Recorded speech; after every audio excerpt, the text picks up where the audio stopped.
suaranya agak serak ya. Iya Mbak. Nah, jadi selamat sore semuanya, selamat siang deh.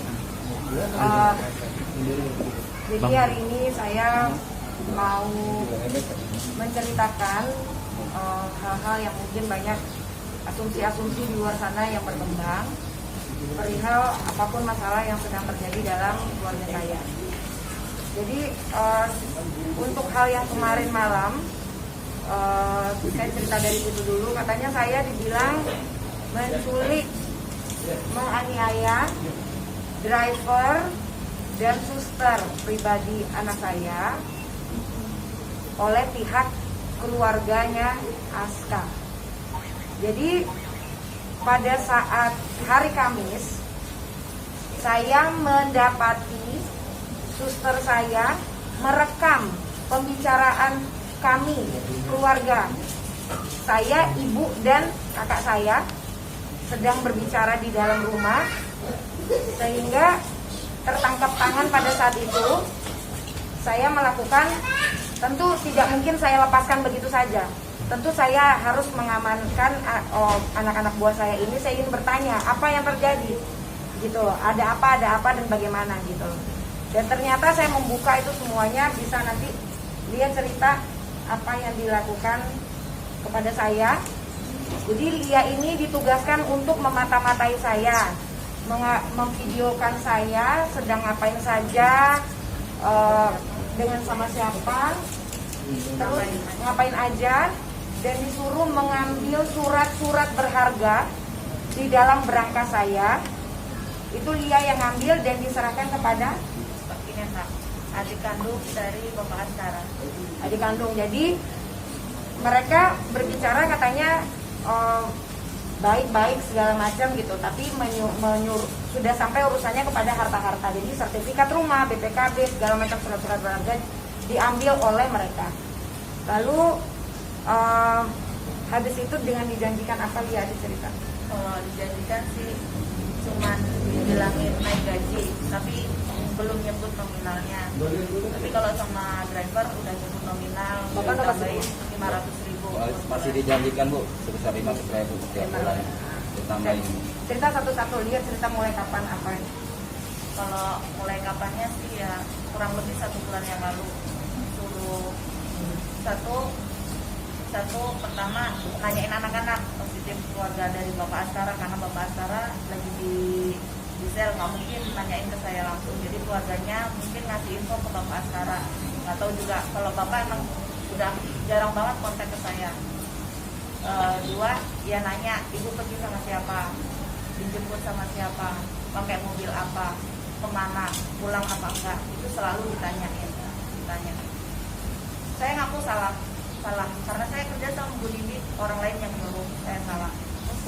Saya disuruh juga karena atas landasan bantu Pak Aska, meringanin Pak Aska yang lagi ada masalah sama kepolisian, seperti itu. Tapi makin lama ya ibu tahu apa yang saya lakukan. Ibu nggak terima dong posisinya saya kerja sama Bu Didi, tapi saya disuruh sama orang lain. Dan misalnya ada penuduhan Bu Didi nyulik saya dianiaya sama Pak Leman, salah. Saya nggak ngabarin keluarga saya nggak mau keluarga saya tahu.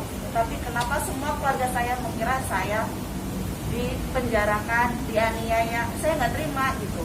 Orang tua saya nggak terima gitu. Saya dipenjara sama Bu Didi. Tapi kenyataannya nggak seperti itu. Saya nggak ngabarin keluarga saya karena saya nggak mau orang tua saya tahu saya di sini gimana, nggak mau. Tapi sampai kemarin adik saya sampai di sana sama keluarga Pak Aska, disuruh datang, padahal adik saya posisi kerja, nggak tahu apa-apa, di telepon suruh ke sana, suruh tanda tangan, dan adik saya tidak tahu itu tanda tangan buat apa. Sampai akhirnya adik saya bisa keluar dari rumah sana, dan itu pun di tengah jalan dia ditelepon sama Kak Kita, suruh balik, jangan ceroboh apa segala macam gitu. Sampai adik saya ketakutan. Oke.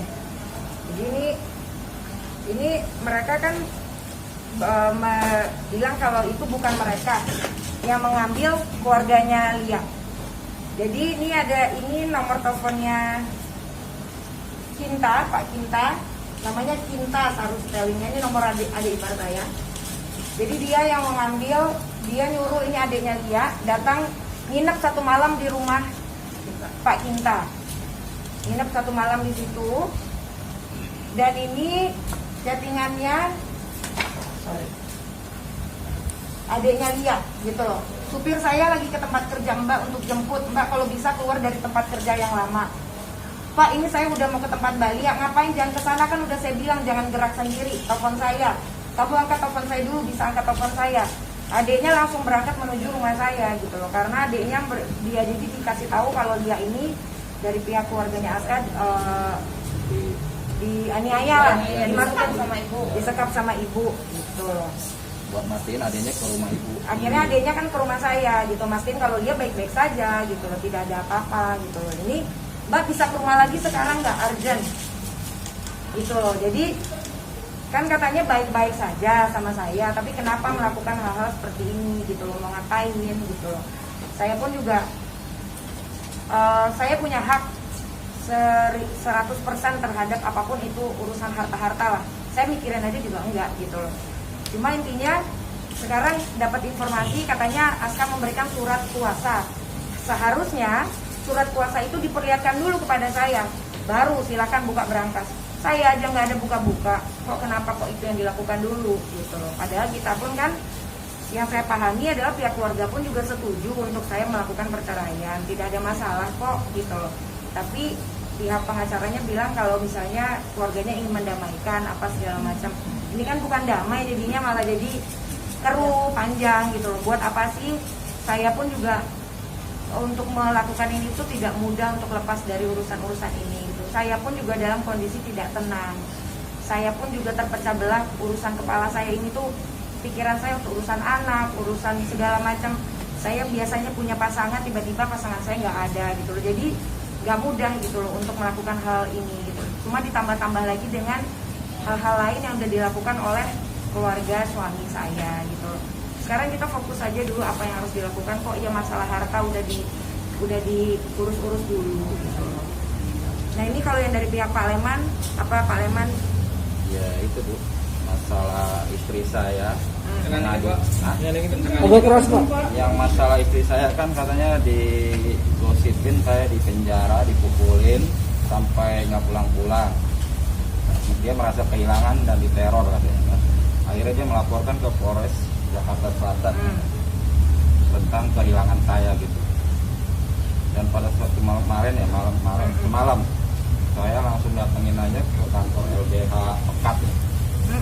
Nah di situ dia mau konfirmasi tes tuh. Saya langsung aja masuk ke dalam. Saya panggil istri saya, "Bu, ini bukan urusan kita. Ayo kita pulang, udah gak ada urusan di sini. Kamu ngapain ngaporin saya ke polisi gitu kan?" Udah sampai situ udah kita berdebat sama istri, akhirnya dia nggak mau pulang juga gitu. Jadi sekarang istri Pak Leman belum ketemu juga? Belum, nggak tahu kemana Bu.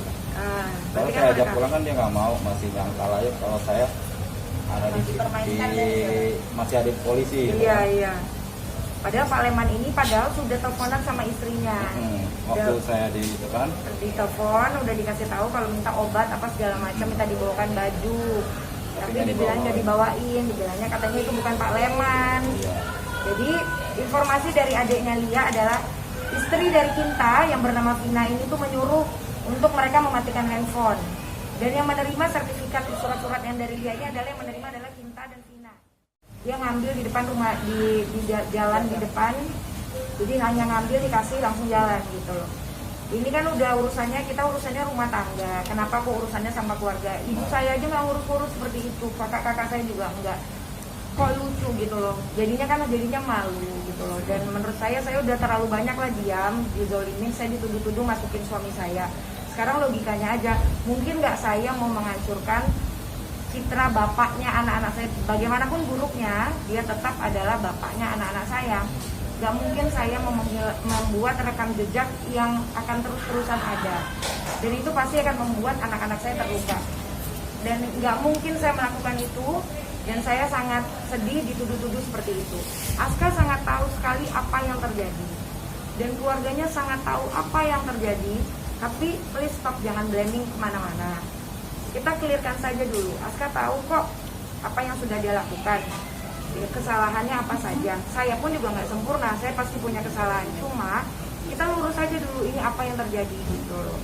Jadi kalau untuk urusan ada lagi KDRT yang memang saya ini sebenarnya ini bukan hal-hal ini tuh sebenarnya tidak ingin saya ceritakan karena bagaimanapun tadinya ini saya ingin semuanya keep sendiri gitu loh. Jadi pada tanggal 18 Desember saya mendapatkan KDRT lagi yang terus menerus intensitasnya. Jadi tanggal 18 saya ada percakapan, saya dipukul tanggal 18. Akhirnya tanggal 18 itu saya pergi ke rumah ibu saya. Akhirnya tanggal 19 itu ibu saya melihat kalau saya lebam-lebam, walaupun padahal saya sudah tutup-tutupin, dan akhirnya dia tahu karena bengkak-bengkak muka saya pada saat itu. Dan dia nyuruh saya sama kakak saya telepon untuk berangkat visum. Hal itulah yang membuat saya menjadi kuat, karena tadinya selama 9 tahun saya tidak pernah menceritakan apapun itu bentuknya. Jadi tapi Pak Leman sama Lia tahu persis lah. Setiap kalau saya mendapatkan kekasaran atau saya berantem, saya pasti kabur dari rumah. Saya pergi 2 hari, nanti saya pulang sendiri, pergi sendiri, pulang sendiri gitu. Jadi tidak pernah saya namanya melibatkan orang-orang lain. Tapi teman-teman saya itu yang terdekat ada tahu. Tapi saya tidak pernah menceritakan detail-detail apapun itu, karena menurut saya yang namanya permasalahan rumah tangga memang sebaiknya disimpan sendiri, tidak boleh menceritakan orang lain. Jadi saya tuh sedih sekarang karena akhirnya bongkahan es yang udah mau ya akhirnya pecah juga gitu. Dan untuk urusan KDRT itu sendiri memang sudah sering terjadi. Walaupun intensitasnya itu mungkin setahun berapa kali dan saya memiliki bukti-buktinya. Jadi yang dilakukan tanggal 18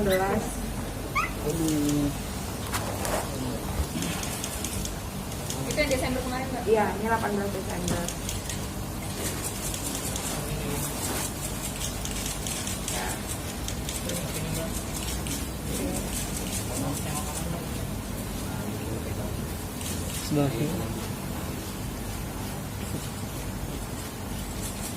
Ya, ini 18 Desember.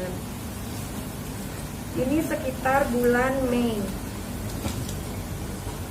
Bulan Mei. 2019. Rambut saya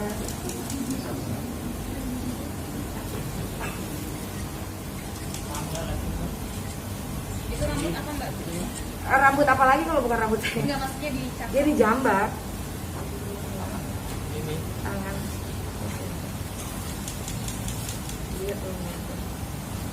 Ini saya lupa tepatnya kapan, tapi bulan Januari juga ada, bulan puasa juga ada. Enggak, itu bulan Januari gitu. Ini di sini lebam. Januari. Ini tangan. Iya, rata-rata semuanya banyaknya di muka sih, muka, lengan, tangan.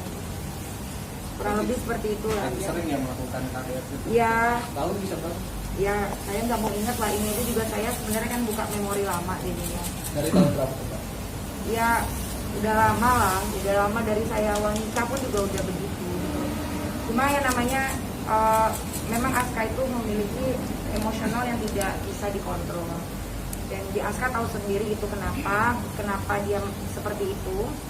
Sehingga saya pun lama-lama ketakutan dan lelah gitu loh, karena saya pun juga selalu memaafkan, nggak ada masalah, ya udah saya minta tolong, bahkan minta tolong sama keluarganya, ibu bapaknya saya minta tolong, tapi ya tidak ada tindakan yang cepat gitu, sehingga akhirnya rumah tangga saya pun hancur gitu loh. Sekarang ini kan kalaupun misalnya saya berpisah, pasti kan saya tidak mau Aska ada kasus hukum yang lain gitu loh. Biarlah tetap saja perceraian saja gitu loh, tapi nggak ada urusannya dengan hukum-hukum yang lain. Tapi mau apa lagi, karena mungkin ini udah takdir Tuhan, Aska harus seperti ini, saya pun juga harus menerima seperti ini gitu loh. Jadi mohon sekarang ini tuh jangan pemberitaannya kemana-mana. Jadi karena dibilang saya yang melaporkan, saya yang TO, kita sama-sama tahu lah, saya tahu persis apa yang terjadi, dan saya tidak mau hal buruk terjadi kepada Aska gitu loh. Walaupun ibaratnya berulang kali saya ucapkan, bagaimanapun terjadi hal buruk terhadap pernikahan saya tetap dia itu bapaknya anak-anak saya, jadi nggak boleh saya melakukan hal-hal yang buruk gitu loh. Apalagi untuk saya sebenarnya menceritakan ini tuh hati saya sedih, tapi ini hanya gambaran paparannya saja. Saya buka, saya tidak mau menceritakan, udah tidak usah terlalu dalam lagi karena itu yang ada bikin luka hati saya dan anak-anak saya terus-terusan gitu loh. Untuk sekarang ini saya rasa sudah cukup, sudah clear jelas apa yang terjadi, dan mereka-mereka ini pun aman ada di bawah di rumah saya gitu loh, tidak ada kemana-mana karena memang ini urusannya biar ini menjadi urusan hukum saja, karena memang kan dia melakukan hal-hal yang tidak sepantasnya dilakukan kepada saya gitu loh. Jadi itu saja. Dan kenapa terjadinya rumah tangga ini kacau-kacau itu karena saya mendapati Aska berselingkuh dari tahun 2015 dan saya baru mengetahuinya di tahun 2018. Jadi akhirnya saya pun berubah perasaan pernikahannya itu langsung berubah, karena saya selama menikah tidak pernah sekalipun melakukan hal-hal yang tidak. Dan akhirnya pada saat saya mengetahui itu tahun 2018 saya sudah berbeda, dan akhirnya saya menjalani pernikahan ya sudahlah, saya sendiri, dia sendiri. Jadi kita akhirnya saya menjalani hari-hari itu seperti itulah gitu loh. Akhirnya saya memutuskan pada saat terjadinya pertengkaran di bulan Desember akhir tahun lalu, saya memikirkan ya sudah, ini mungkin saya ingin berpisah saja karena rasanya sudah cukup lah. Dan almarhum ayah saya pun juga tahu itu di saat tahun 2018 dia mengetahui kalau saya tersakiti. Dan dia sedih karena saya anak perempuan satu-satunya. Jadi saya sangat sedih semenjak itu ayah saya kesehatannya drop. Jadi tahun 2019 ayah saya pergi di saat ya dia sudah mengetahui kalau saya tidak seperti apa yang dia kira. Soal motif yang tadi Pak Sulaiman sama Bayar. mungkin berarti menutupi ini, itu kan motifnya belum dikasih tahu. Apa mungkin, sorry Mbak, kan katanya kan ada orang ketiga. Orang ketiga siapa saya? Iya, punya pacar, makanya sampai diikutin. Ya, sekarang gini aja, urusan saya diikutin atau tidak itu mereka yang tahu. Urusan meringankan KDRT tentunya tidak ada urusannya dengan itu. Emangnya saya kedapatan ngapain melakukan perzinahan? Saya ngapain? Kalau misalnya kalau seperti itu hanya foto-foto video saja, itu sah-sah saja, tidak ada masalah. Saya mau bertemu sama siapapun teman-teman saya itu saya rasa sah-sah saja. Karena mereka pun tahu saya tinggal di mana. Mereka pada saat saya pergi dari rumah, mereka tahu saya tinggal di rumah ibu saya, dan habis itu saya tinggal di mana mereka tahu. Jadi saya tidak tutup-tutupin itu. Ibu saya pun juga udah pernah ke tempat saya, bahkan saya juga membawa anak-anak saya di saat kalau teman-teman wartawan pada datang ke rumah saya belum bisa temuin pada saat itu. Nah itu saya pergi gitu, tidak di rumah. Jadi membantah ya Mbak ya? Membantah. Alasan kenapa adik dari suami Adik kakaknya bermain. Iya, maksudnya kenapa dia melakukan untuk surat-surat itu? Ya nggak tahu, tanya aja, mungkin takut kehilangan harta kali. Tapi Aska sendiri tahu atas perbuatan keluarganya? Nggak tahu, saya kan tidak bisa berkomunikasi dari awal saja, dari Aska tertangkap saja saya tidak tahu. Jadi saya itu baru dikasih tahu tanggal 10 Januari tepat di ulang tahun saya. Saya baru dikasih tahu, dan itu saya telepon Lia karena saya pas pulang hari Jumat saya tanya, "Bapak mana? Kok handphonenya, kita kan punya grup, bagaimanapun kita masih update di grup walaupun saya nggak berkomunikasi langsung. Kok nggak ada tanya-tanya anak-anaknya, biasanya tanya-tanya gitu kan. Tiba-tiba nggak ada. Saya tanya, katanya bapak sama 5 orang teman masuk kamar. Saya marah, kurang ajar, siapa nih yang masuk kamar saya gitu loh. Saya cari-cari kemana sama siapa nih masuk 5 orang kamar ini siapa. Belum mau cerita karena disuruh tidak boleh cerita. Akhirnya saya paksa-paksa cerita, baru cerita hari pas tanggal 10. Kalau ternyata tanggal 9 malam baru dikasih tahu kalau itu polisi gitu. Jadi saya tidak tahu dan saya tidak bisa berkomunikasi. Awalnya masih bisa berkomunikasi, tapi tiba-tiba tidak bisa berkomunikasi. Ini sudah berapa lama menutupi? Menjenguk saja saya ditolak, saya tidak diizinkan. Tapi saya begitulah kira-kira. Jadi gimana mau baik kalaupun tidak ada komunikasi gitu. Selama di penjara sih masih hubungin saya. Oh, Tapi bahkan bukan buat apa-apa, cuma ngatur orang yang Nah. ada dari luar negeri gitu. ternyata tapi pernah berkomunikasi Di pas dalam waktu- tahanan pun Bapak masih chattingan sama saya. Sama Tuh. saya juga masih, tapi nggak yang sering, Tapi nggak sesering sering, kemarin. cuma ngambil barang-barang dia gitu dari Tokopedia atau mana. seperti itu. Berarti kan tapi tidak berkomunikasi sama saya gitu loh. Harusnya kan kalau mau seperti itu kan dia minta ketemu sama saya lah, tinggal ngomong sama lawyernya, pengen ketemu sama saya atau apa gitu. Pak, waktu Aska waktu itu berselingkuh, perasaan Mas itu hancur. Mas tanya aja sama diri Mas gimana? Jadi mungkin mengetahui Mas Aska selingkuh itu melihat langsung apa gimana, Mbak? Enggak lah, saya nemuin tertangkap basah sendiri kok, saya melihat dari handphone. Oh, di handphone. Sempat marah waktu itu.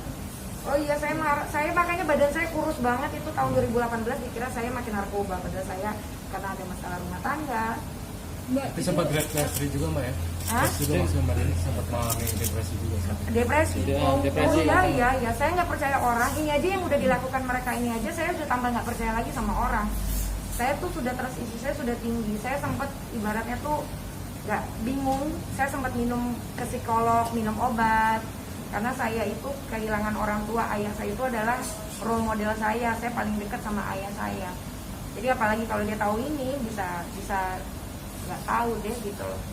Ini karena saya udah nggak ada ayah lagi gitu loh, jadi saya udah lelah gitu loh untuk ngelakuin kayak gini terus, karena saya merasa yang membuat ini semua itu juga bukan saya. Jadi gini loh, kita ini mengurut kesalahan itu jangan tiba-tiba sekarang, tapi dilihat semuanya itu dari awal, benang kusutnya itu kenapa perselingkuhan itu yang dilakukan sama Aska dari tahun 2015 sampai tahun 2018. Saya tahu betul siapa orang-orangnya, bahkan ada orang yang saya kenal juga. Jadi saya tahu, saya tidak perlu menyebutkan nama, itu biarlah menjadi urusan pribadi saya, tapi yang pasti saya tahu. berarti lebih dari satu perempuan. Oh iya, Mbak, ini kiaskan saja sendiri. Jadi ini hal-hal apa aja sih yang memicu KDRT awalnya ini? Hal-hal apa aja yang memicu awalnya KDRT? Ya namanya, ya kan saya bilang emosionalnya itu tidak stabil, sehingga hal kecil, hal besar, sampai hal yang memang dia kesalahan dia pun bisa itu menjadi hal yang membuat dia terpicu gitu loh. Jadi saya nggak bisa tahu apa sih yang motifnya dia tuh bisa untuk melakukan kekerasan dalam rumah tangga gitu. Saya nggak tahu, jadi berapa persen kadarnya yang bisa bikin dia marah gitu loh. Sehingga hal kecil pun kadang-kadang sepele menurut kita itu bisa marah gitu. Dari secara verbal, dari secara fisik saya tuh sudah kenyang lah gitu. Jadi saya sudah, sebenarnya saya ini ingin baik-baik saja, tapi kita berpisah. Saya sudah sampaikan itu. Saya sudah sampaikan pada saat saya bertemu, saya jenguk, saya sampaikan saya ingin pisah. Saya sudah masukkan gugatan, tapi saya ingin baik-baik saja gitu. Sudah. Dan ini berarti sempat juga, suami sempat menolak untuk bercerai. Oh iya, sampai sekarang juga masih menolak. Alasannya mungkin Ya ingin memperbaiki. Ya nggak gampang lah untuk berpisah tuh, nggak gampang karena kita kan punya 2 anak. Gitu. Cuma kan karena saya ini yang merasakannya apa yang terjadi, yang menjalani kan saya, sehingga saya rasanya ya sudah lah. 9 tahun kok saya tahun ke-10 saya 10, orang tua saya aja nggak tahu saya digebukin. Mbak, alasannya kemarin kan udah lama nih terkait KDRT-nya, alasannya speak up baru-baru ini apa ada intimidasi juga kah atau? Ya nggak ada, karena ibu saya akhirnya kan sudah tahu. Akhirnya saya disupport untuk bikin visum. Kakak saya nganterin saya ke Polres Jakarta Selatan. Atas dasar itulah yang membuat saya menjadi kuat, sehingga saya ya udah saya jalan gitu. Kalau misalnya orang tua saya nggak tahu, mungkin saya tetap akan memaafkan lagi, tidak ada masalah gitu. Ya sudahlah gitu terus. Cuma saya berharap kan Aska untuk perjanjiannya adalah ya Aska tahulah apa sih yang membuat dia tuh menjadi suka emosi itu. Saya nggak perlu menjabarkan apa itulah yang terjadi kasusnya sekarang ini saja. Gitu.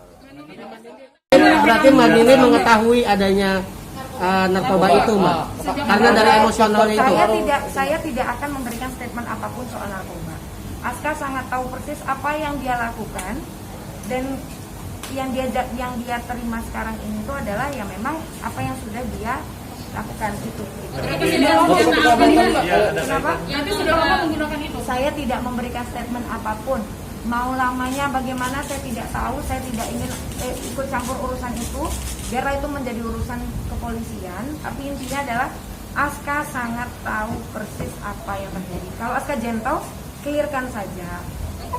Jangan bilang kalau misalnya saya udah lelah, sangat lelah mendengarkan berita kalau misalnya Aska menggunakan narkoba karena lelah terhadap saya, capek atas tongkrongan saya. Aska tahu persis bagaimana saya mandiri. Aska tahu saya juga bekerja. Aska tahu kalau saya pun juga tidak pernah merongrong apapun itu. Dan rasanya kalaupun seorang istri merongrong itu adalah hal yang wajar, itu istrinya sendiri.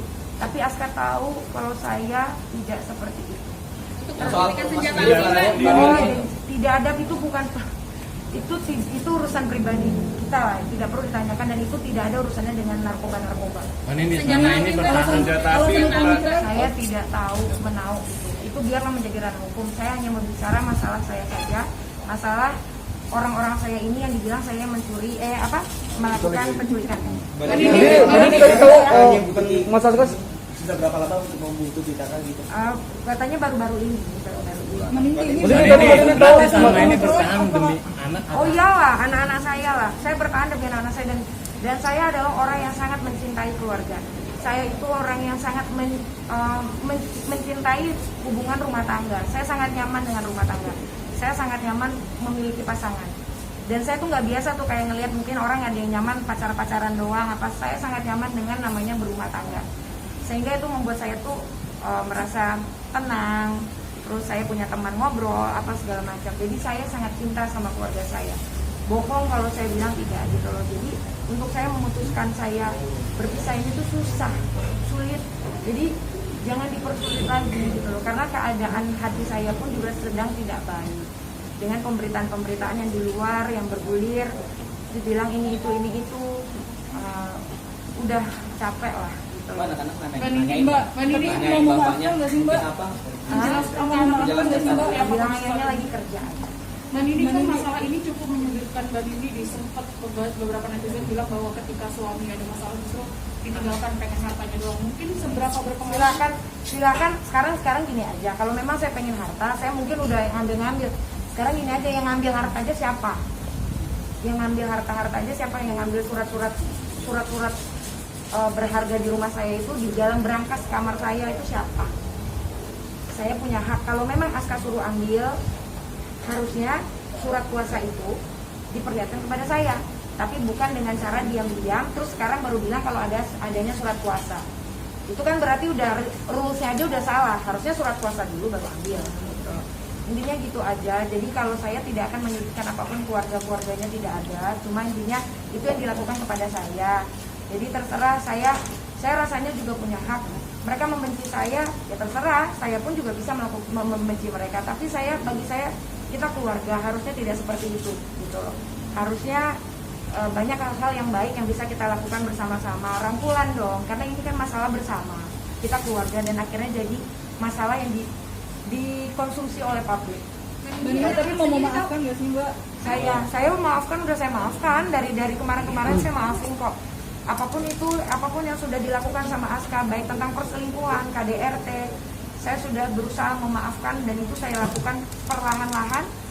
Saya berjalan move on sendiri. Gimana saya pergi umroh, saya mau berangkat umroh minggu depan, mau ikut, saya minta dia ikut.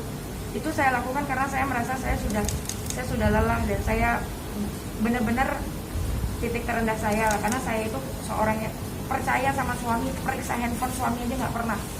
Saya nggak pernah buka-buka handphone suami kalau memang bukan urusannya, kayak misalnya mau ngapain, nggak pernah saya utik-utik. Saya nggak pernah ngurus dia, pengen tahu apa segala macam di mana ini itu nggak. Saya percaya 100% sama suami saya. Tapi di tahun 2018 Allah punya kehendak lain, saya diperlihatkan dan itu dibukakan semuanya, sehingga itu membuat saya hancur. Pak, reaksi Aska waktu itu ketahuan selingkuh seperti apa sih? Marah. Tapi dia marah. Dia marah ya, dia tahu kok. Ada KDRT nggak, Mbak, di situ? Ada. Malah dia melakukan Itu KDRT. alasan utama jadi perceraian nggak sih, Mbak? Karena kan KDRT-nya kan juga mulai dari awal pernikahan. Iya, banyak hal. Kita kan bertahan rumah tangga itu kan pasti banyak yang membuat kita bertahan, tapi gugur itu kan banyak hal gitu. Saya itu cuma hanya pengen lepas tapi kita bahagia sama-sama gitu. Saya berhak lah bahagia karena saya juga udah merasa tertekan kok dari awal. Saya selalu disudutkan begini begitu. Ada hal-hal permasalahan keluarga internal antara saya dan keluarganya pun juga ada yang sudah terjadi dari awal pernikahan. Tapi itu tidak perlu saya ungkapkan. Intinya adalah ada hal-hal yang membuat saya tuh selalu disudutkan, selalu disalahkan, selalu begini begitu. Dan saya harus selalu memenuhi apapun bentuk keinginan yang Aska mau gitu. Jadi harta penuh gini apa aja sih yang diminta? Enggak usah lah urusan harta itu biarlah. Harta nggak dibawa mati mbak. Ini selama bertahun-tahun menikah, maksudnya 9 tahun kan ya? 10 tahun. Sampai 10 tahun. Yang publik ketahui kan ini kan selalu romantis. Oh itu memang harus sekarang ini. Itu nggak pernah kelihatan. Oh iya, saya sangat mengamini apapun hal baik. Tidak ingin orang-orang tahu dalam agama yang saya pahami, agama Islam tidak diperbolehkan untuk mengumbar aib rumah tangga di media sosial atau memperlihatkan lagi berantem di depan umum. Saya itu kalau bisa berantem tuh ya di situ di dalam kamar apa segala macam, nggak keluar gitu. Dan itu saya tidak pernah mau melakukan apapun itu, bahkan menceritakan keburukan suami pasangan itu saya tidak mau. Tapi orang bilangnya kalau misalnya itu saya kamuflase apa segala macam. Saya rasa itu adalah hal yang wajar saya lakukan karena memang kan kita tidak tiap hari berantem. Masa dalam 10 tahun hampir 10 tahun saya menikah tidak ada kebahagiaan, itu kan bohong. Saya bahagia bersama keluarga saya, tapi ada hal-hal prinsip yang mendasar yang membuat saya harus berpisah gitu loh. Jadi kalau dibilang saya tidak bersyukur, saya tidak merasa bahagia dengan keluarga itu bohong. Saya bahagia sama keluarga saya bersyukur memiliki keluarga, tapi ada hal-hal yang memang tidak bisa ditoleransi lagi dan rasanya sudah cukup tenggang waktunya lama, sehingga saya memutuskan ini harus terjadi. Mbak kalau boleh masih cinta nggak sih sama sekarang sampai saat ini? Mbak, kalau misalnya cinta itu tuh gini loh, ini ada anak benar, jadi nggak mungkin nggak cinta, nggak mungkin nggak sayang, karena tapi kan ada kita tuh nggak bisa terus-terusan seperti itu gitu loh, sehingga akhirnya ya udah saya harus melepaskan. Ketahuan selingkuh sempat terjadi KDRT juga nggak? Udah Pertanyaan 1.100 sekian Mbak, anak-anak lihat tahu nggak Mbak Nini dipukul di kekerasan? Lihat nggak?